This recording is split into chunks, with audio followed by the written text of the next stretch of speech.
You're standing there in front of Shark Tank, Okay. on Shark Tank, and you're presented with $400,000 investment into your business. Yeah. What's going on, and how do you walk away from that? What's going on in my head was, well, that's ridiculous. And I just went to the next shark. Because when we were on Shark Tank, and just when if people want to look it up, I'll tell you the best place to find it right now. Go to the CNBC YouTube channel, and they have a thing called Shark Tank Misses. And I think we were the first Shark Tank miss that they published. And so you won't see the beginning of our episode where we're running around bouldering with me and my wife. But at the end, it says, we turned down this $400,000 offer, and last year we made $33.6 million. So when we were preparing to be on the show, and we taped that 9 years ago, we talked to a bunch of bankers, we talked to a bunch of people who bought shoe companies, who sold shoe companies, investors, and we had a really good sense of what the value of our company was. And so Kevin said he'd give us the 400 grand. That's a lot of money, but he wanted 50% of the company when we were offering him 8% of the company. So it was such a non-starter that Lena and I, my wife, we literally forgot he made the offer. And a little while later, Robert says, there's an offer on the table. And we both kind of looked at each other and went, oh, that? Oh, yeah. Now, here's my favorite part. So the show is edited, all right?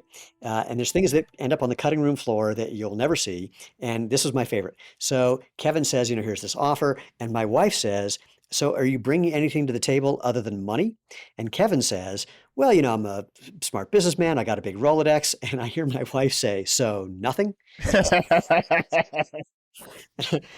And she doesn't remember saying that, but I vividly remember that because we wanted someone who had experience in the thing. So turning down the money was easy because we knew that it was just so undervaluing our company that it just, again, it was a non-starter. Yeah, no, absolutely, and it clearly has been the best decision. You said that was 9 years back. Actually, it was 9.5. We taped it in July, I think July of 2012. It aired in originally January 2013, and then again June 2013, and then on CB whatever channel it's on, and then CNBC has been CNBC has been doing reruns ever since.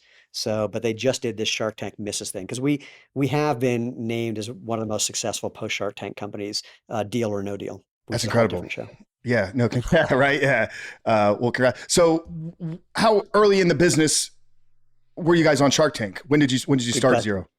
Yeah, again, we taped, it was like 2.5 years into doing this. So we were tiny.